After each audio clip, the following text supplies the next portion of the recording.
Okay, we're back, and I'm your host, BKP. Good morning from the office, North Georgia's only live online morning show.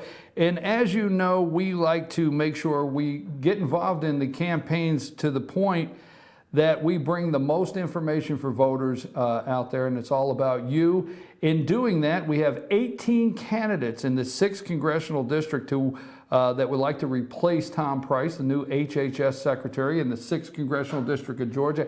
18 candidates. We have with us this morning Mr. Kurt Wilson. Kurt Wilson is he qualified as a Republican as one of the candidates, and he joins us now. Alani, we got him in here. Mr. Wilson, are you with us? I am. Thank you, Brian. Thanks for having me on this morning. Thank you, sir. Oh, you're welcome. Now, let me get right into this. Small business owner. Have you ever held any political offices, anything like that? Have you ever run for office before? Brian, I have never run for political office in period. Never run for political office ever before. Okay, well, why now?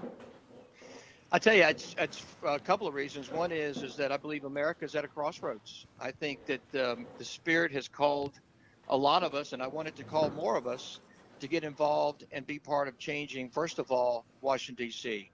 Washington, D.C. is broken. I think the people of this country know it. I think the people of the 6th Congressional District know it. You know, when I talk to normal, ordinary folks like me and you and just people on the street who are not in politics, they say, you know, it's really broken. Why don't we do something about it? Why can't we do something about it? Why don't we, why don't we do something about this? And why do we keep getting the same results?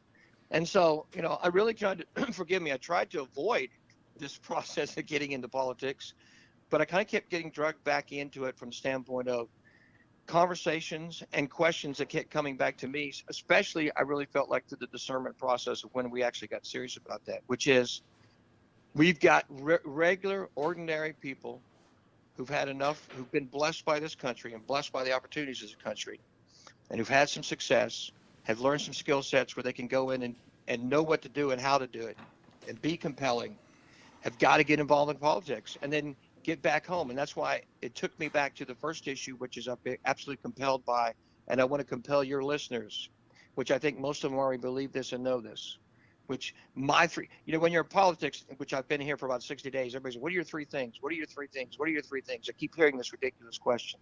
And the reality is there's not just three things for most of us. There are 10 or 12 things that need to be addressed. But let me tell you what my three things are from a political perspective, because I keep getting asked that question. My three priorities as your congressman is the 6th Congressional District, Georgia, is term limits, and term limits. And the reason I say that, Brian, is because we can't talk about the disaster of our federal deficit of $20 trillion of debt and the potential catastrophic consequences of that to your kids, my kids, and our grandchildren until we get serious about having elected officials, that's congresspeople in the House of Representatives and the United States Senate, are going to go up there and vote the courage of their convictions and get things done and get back home.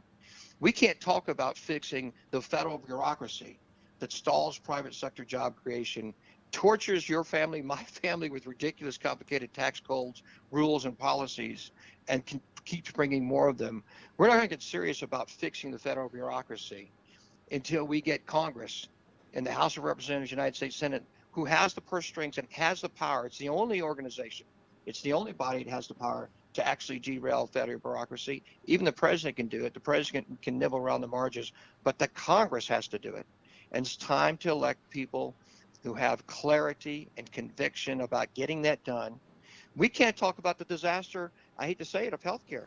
You know, there was a clear mandate in 2014 and in 2016 to repeal the Affordable Health Care Act, otherwise known as Obamacare. There was a clear mandate, and yet it's still being nibbled at. It's still being discussed. It's still saying, well, we've got to replace it. No, we don't. We don't have to replace 17,000 pieces of bad legislation. We need to repeal it. Then we can. There's a whole set. Yeah, there's a whole construct of issues that we need to be courageous enough as members of Congress to go in and deal with. And there's a ton of things to talk about. You know. Go ahead. Sorry. No. I mean, I want to give you an opportunity to take the time to get several of the points out and let our viewers and listeners hear the direction you're going in your campaign and how you would actually as a legislator, how you look at things. So let's step back now. Term limits. Let's stay on that just a minute. What about I would call it the argument. I've been to a lot of town halls and campaigns where, you know, the ballot box is the term limits. So you really would call for a constitutional amendment for term limits for Congress and the Senate to parallel with the president? I absolutely would. Exactly to your point. I'd mirror the 22nd Amendment, which we passed in 1951, which put term limits on the president. We put term limits for the president of 2 4-year consecutive terms. Our proposal is basically do the same thing with the House and the Senate. It's 2 4-year terms for the House, 2 4-year terms for the Senate. There's a lot of detail and reasoning for that. We deconstructed it back, basically going back and looking primarily at the writings of Hamilton and Madison in the 85 Federalist Essays, and began to look at their thinking. Because to your point, Brian, you're exactly right.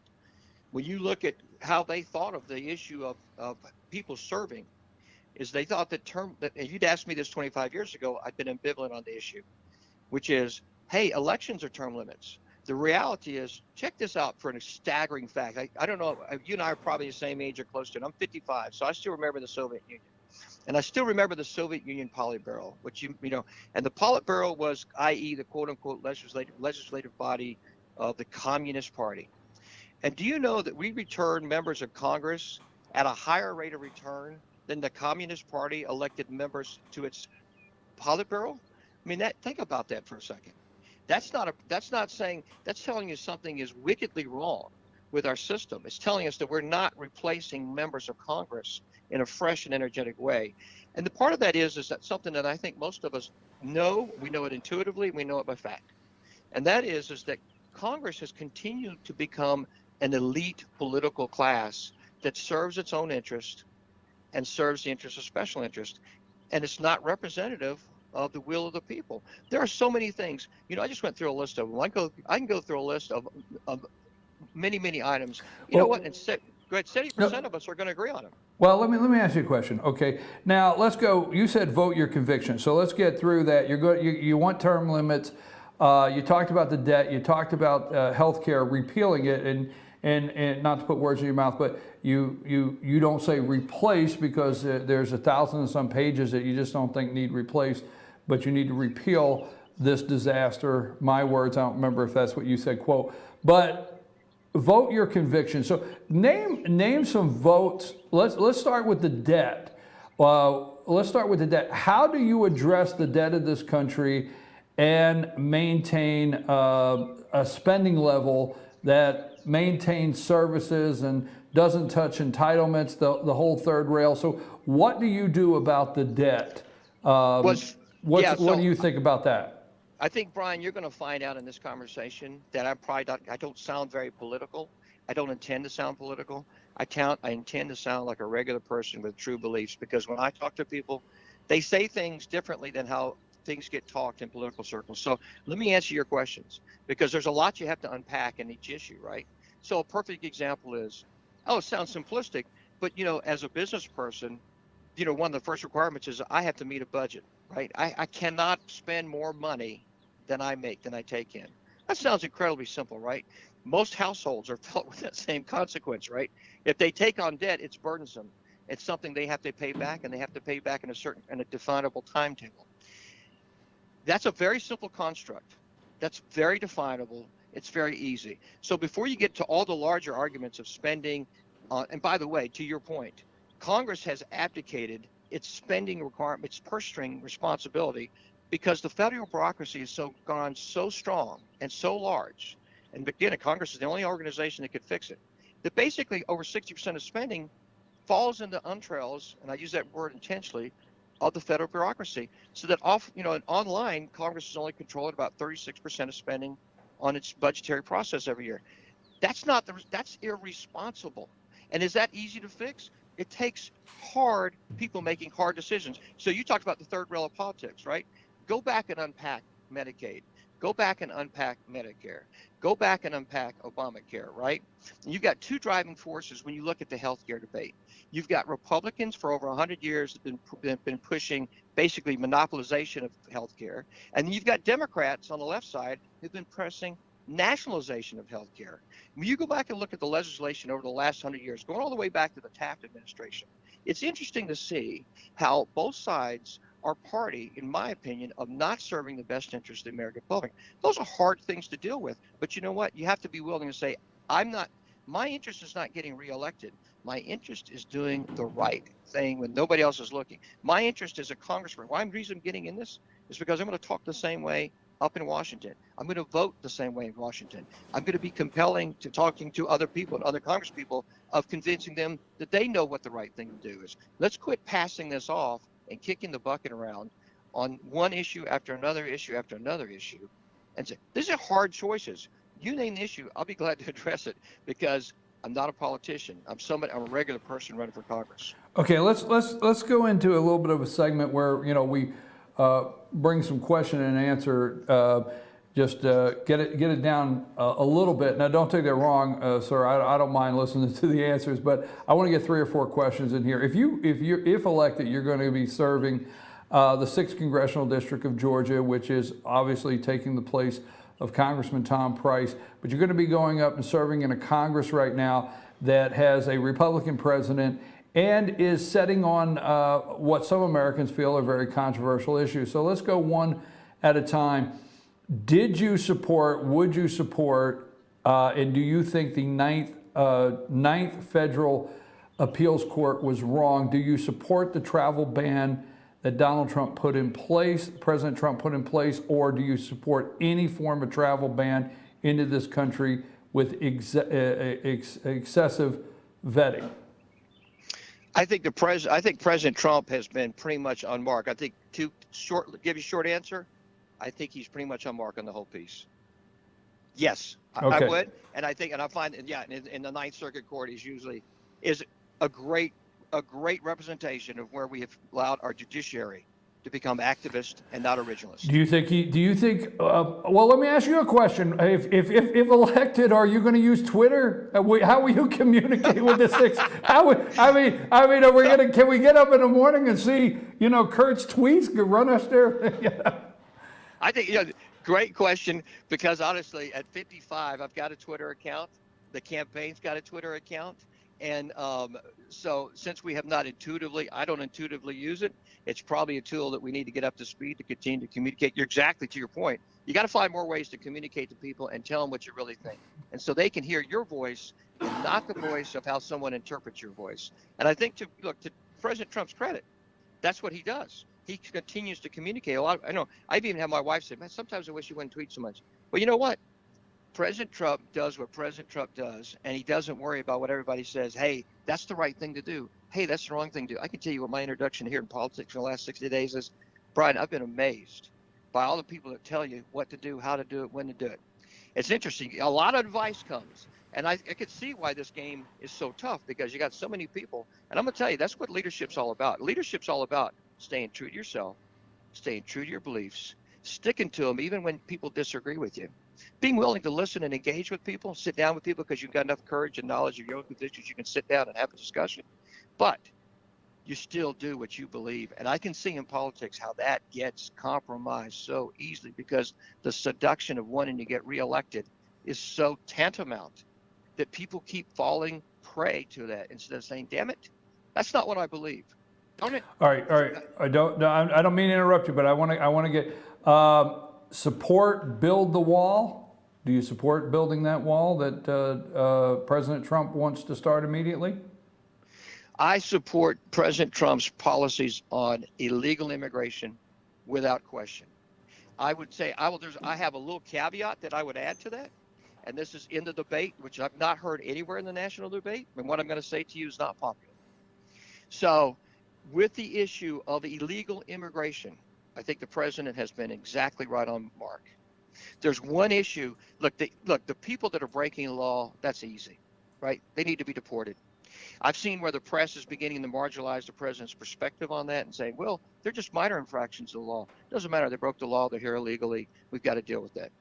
Let me add one caveat that's not going to be very popular, probably on either side of the issue.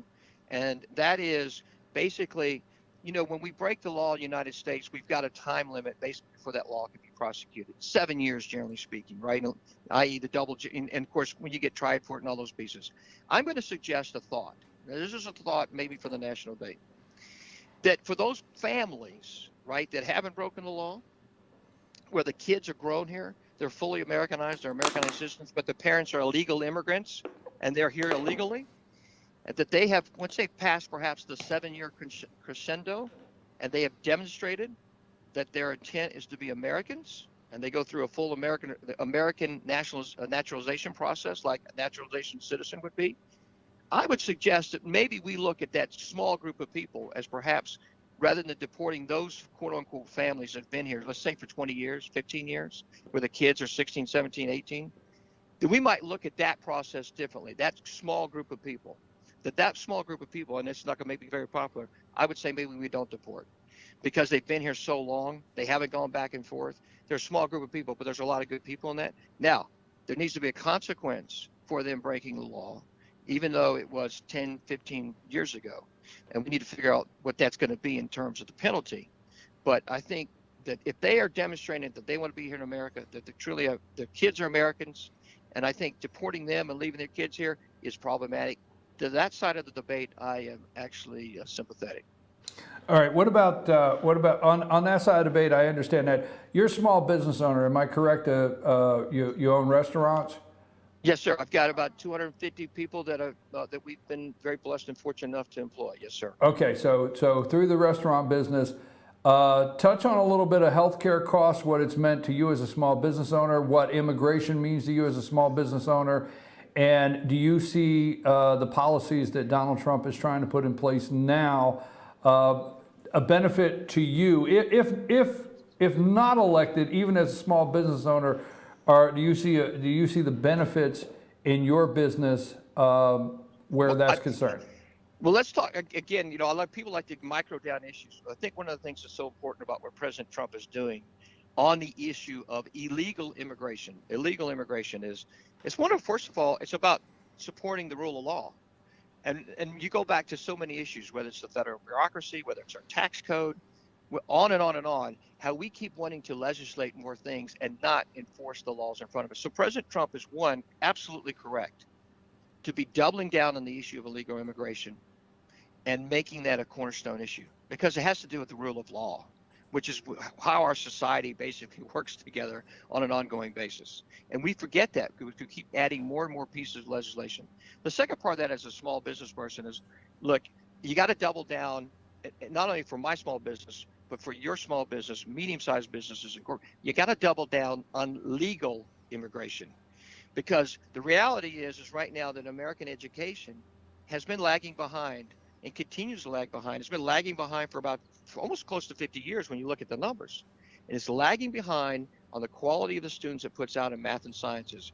And that's where we're going to need, obviously, everybody knows this, where we need more students to be more proficient in the United States. And so we have to attack education and how we do. And by the way, solutions don't come from Washington, D.C. They come from LJ, Georgia, right? They come from Roswell, Georgia. They come from Sandy Springs, Georgia. They don't come from Washington, D.C. And I think that's part of what this whole debate is. I want people making more decisions for their lives, not the federal government. All right, I'm jumping around a little bit, but you support a tax cut that the president wants to put in place. Have you looked at his tax plan? Because if you go up there and serve. If you go up there and serve, and I know some things are not real clear on his tax plan, but if you go up there, you're going to be serving in this Congress that may vote on this tax plan. Are you in favor of the tax cuts that President Trump is wanting to put in place? Brian, I'm going to give you a quick answer, and feel free to fire back at me if I don't answer the question appropriately. The answer to that question is I have looked at the president's tax plan in detail, and the positive news is that it's about tax cuts. The bad news is it follows along the same poor tax policy that we basically had in place since 1913. You know, neither you and I were alive in 1913 when we passed the 16th Amendment, which was 400 pages long, by the way, 400 pages. So I guarantee you that if you go in and ask the normal average citizen, hey, by the way, we just passed a tax code, which we're going to start taxing your income on, and it's 400 pages long, most Americans go, huh? What did you do? You can't do that. Are you crazy? Think about that, though. That 400-page tax code is now 76,000 pages long. 76,000 pages long. And you've heard this reference before. The Bible's 1,293 pages. Put that in comparison. The U.S. tax code is 76,000 pages. It's an unmanageable monstrosity that must be absolutely done with. So the first thing we need to do, I believe, and this is what I think of ordinary Americans, I believe, once they understand the issues, go, yes, that's what we need to do. First of all, you need to repeal the 16th Amendment. The second part of that, so here's what I would say to the President Trump, who I believe is a man of courage and authenticity, is guess what? Let's get real about the issue of taxation. Now, I think you can have an honest, powerful debate on, do you go to a fair tax or do you go to a flat tax? There's a lot of plans on both sides. They both have merits, and I'm not here to argue for either one today, but except to repeal the 16th Amendment and replace our taxation system at the national level with either a flat tax or a fair tax, because both have tremendous merit and they're dramatically better than the tax system we have today. And that would be my only problem with the president's plan. It's continuing to proliferate our current tax code system. All right, there's really two more things. Let's move it to the 6th district. Let's do that. What is one thing? Because you'll be representing your district, and I know several congressmen throughout the state, Congressman Doug Collins, Congressman Tom Graves, several, and there are district issues. So let's not just talk about Trump and the wall. Let's talk about the 6th district for a minute before we get off here, that you would be representing if elected. So what are some of the things that you would focus on in the 6th district and how to represent the people there? I think, on a practical level, the buzzword is infrastructure, transportation. People live here in Roswell, people live here in Sandy Springs, people live here in Brookhaven, people live here in Alpharetta, people live in Johns Creek, people live here in the East Cobb County, Doraville, Tucker, and Champlain. They all struggle in this area, in the metro Atlanta area, with transportation. And if you look at how Georgia's grown and how the 6 congressional districts Georgia has grown, in contrast even to the vast growth of the United States, we well outpaced that. So the reality is that transportation continues to be a real issue, and that issue has got to be addressed. And I would challenge that one of the things that we have not been great over the years in terms of the Georgia delegation is representation on the Transportation Committee. So one of the things that I would be advocating is obviously, and that's changed in the last couple of years, it's improved dramatically, but we're behind the curve on that. And so I would say, simply put, I would need to be on the Transportation Committee. But again, I would go back is, you want to solve transportation? Start devolving decision making. Start devolving dollars. Start devolving dollars. So again, go big picture. The answer is more in limited government. The answer is more in bringing tax dollars back to the lowest common denominator to fix issues. There are a few things that the federal government can be pretty good at. One is perhaps national transportation and infrastructure plans, where those plans are committed, but they quit holding those dollars. Those dollars need to be block granted to states. All right. So could you commit to the voters that if you go up to Washington, D.C., you will stay away from the Potomac water as far as intake? Will you make that promise to the voters that you will stay away from that water? Just a thought. I mean, I see some of the best go to D.C. Yeah. And as we say, the Potomac water. So could you promise the voters you'll stay away from that water? Let me tell you, Brian, not only do I not stay in the water, I got to tell you, this process is, we're going to win this election. And there's 18 people in it, and I don't know the other 17 people, and I'm sure they're great people, but we're going to win this election. How would you like to meet the other 17? Would you debate your opponents? How would you like to meet the other 17 on a debate stage? I think one of the things that we miss, we don't have enough of in America, is true discussion and true debate. You can't get with other people enough and talk about the issues, whether you agree or disagree. And certainly political candidates, people running for office, should be in stages, should be in schoolrooms, should be in town halls. They should be with one another, discussing the subjects and debating them openly in front of them. So you would debate your other 17 candidates? I think your opponents? Yes, sir. Not only will I debate them, but I think I'm responsible to debate them. I think we all are. Because let me tell you something. I would absolutely, I would enjoy moderating that. And I had the opportunity to Dr. Paul Brown, and there was 5 candidates with Congressman Collins, and I had an opportunity to moderate that debate between the 5 of them. We had what I call a true debate, and I'm going to ask every single candidate that comes on if they would be interested in the debate. And I know people are trying to figure out how I would do it, but trust me, if 18 candidates said they would debate, I would figure it out. So I appreciate you very much. This is a series that we're going to do. We have offered all 18 candidates, Mr. Wilson, to be on the show, and we are going to ask every single candidate if they'd be interested in a debate. So just let us know what you got going on out there and some of the things happening, and we'll follow the campaign. Last word to you, 30 seconds. Well, first of all, thank you. Thanks for allowing me to be on here and be with your audience. It's very kind and gracious of you. You know, the number one thing that this campaign is we're a regular guy. We don't have any name ID. We're not in political circles. So I need your help. I need the help of your listeners. If you think that what we're saying makes sense to you and your families, which I hope it does, I need you to go to www.Kurt4Congress. By the way, all of our policies are going to be on the website on Monday, and the policies are detailed and strenuous. You're going to be really surprised. You're going to say, oh my gosh, who writes like that? Normal people do, not politicians. You're going to see that in our policies. So I need your help. I need you to go to Facebook, go to Kurt4Congress, like us, support us, communicate for us. Obviously, we need your help in all kinds of ways. We're going to win this thing. We've got 55 days, but it's going to take ordinary citizens like your listeners and like guys like me who are running in this race to turn this country around. It's time to do it. If we don't, what does freedom look like in 20 years? That's my little final piece. Okay, so that is April 18th. It's Election Day, correct? Remember, yes, sir. April 18th, special election there. Yes, Mr. sir. Wilson, thank you very much for joining us, and we'll be in touch with you. And thank you. You have Katie Sassine is working on this campaign. You're getting emails from her, so she's going to be following up also. Thank you very much. You have a nice day. That is Brian, Kurt Wilson. He is a candidate there for the 6th Congressional District. I think we're going to call it East Cobb, North Forsyth, right? North Fulton, right? North Fulton, East Cobb, and I guess West DeKalb there. But anyhow, I'm your host, BKP. We're going to take a brief break, and we're going to come back and wrap up our show. We got a lot going on. Got another 30 minutes before the Katie Sassine show and George's opinion. Take us a break, Lonnie.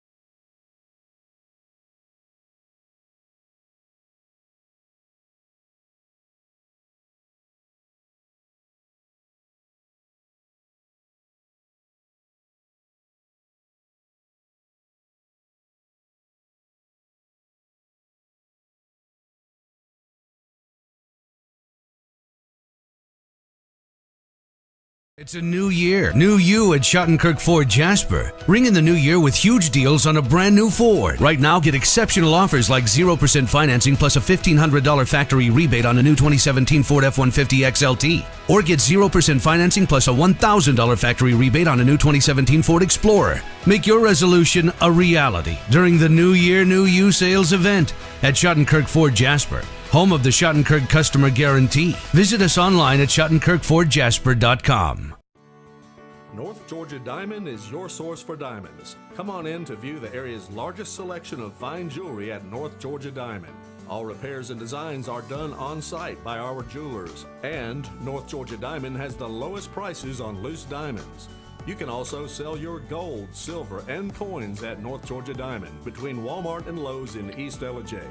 Locally owned by Bill and Allison Craig, North Georgia Diamond is your source for diamonds in North Georgia.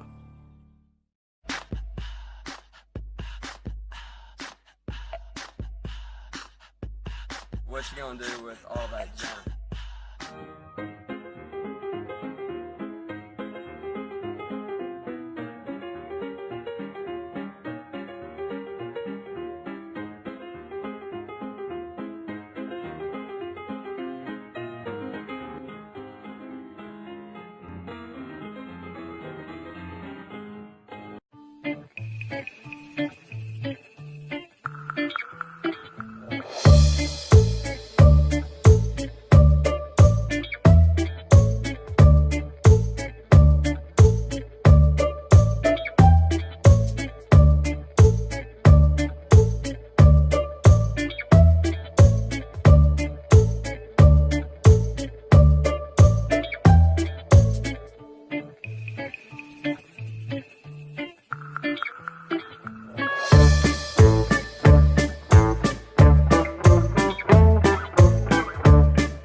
Hello, my name is Chad Watkins. I'm the manager at Larry's Body Shop.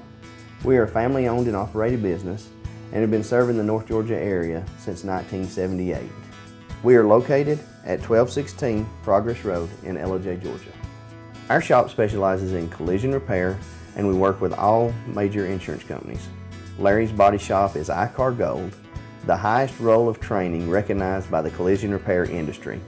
It is estimated that only 10% of collision shops meet these standards. Our shop consists of state-of-the-art equipment such as laser measurement system, down-drive spray booth, spot and MIG welding equipment. All of our paints are mixed on-site so that we can guarantee your paint to match every time. I know that having an accident can be a stressful event. We take pride in making sure our customers are satisfied with the repair of their vehicles. Our waiting area is clean and comfortable with free Wi-Fi and refreshing beverages. So if you're in an accident, stop by and see us at Larry's Body Shop. El Rey and Ellijay. El Rey Mexican Restaurant. Family owned and operated and a local favorite for families, parties, and meetings. Great prices. Friendly service and delicious Mexican cuisine. Patio dining available.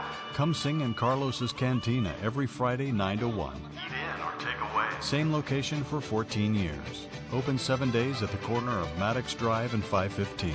North Georgia's favorite Mexican cuisine. El Rey and Ellijay. Circuit World, brand name merchandise at unbelievably low prices. Furniture, appliances, and electronics. Circuit World is locally owned and operated, serving the tri-state area.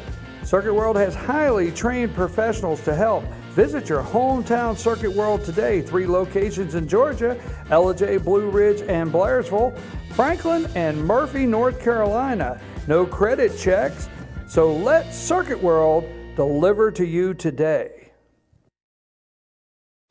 Hi, I'm Rhonda the Mattress Lady, and this is my husband Gary, owners of Mattress Overstocked in Ellijay next to Walmart. And we want to earn your business. From the time you walk in our door to the time we deliver your new mattress to your door, you will see the difference. Our selection and prices are the best in North Georgia, and customer service is our top priority. So y'all come on in and let us help you find the right mattress at the right price. That's Mattress Overstocked in Ellijay next to Walmart.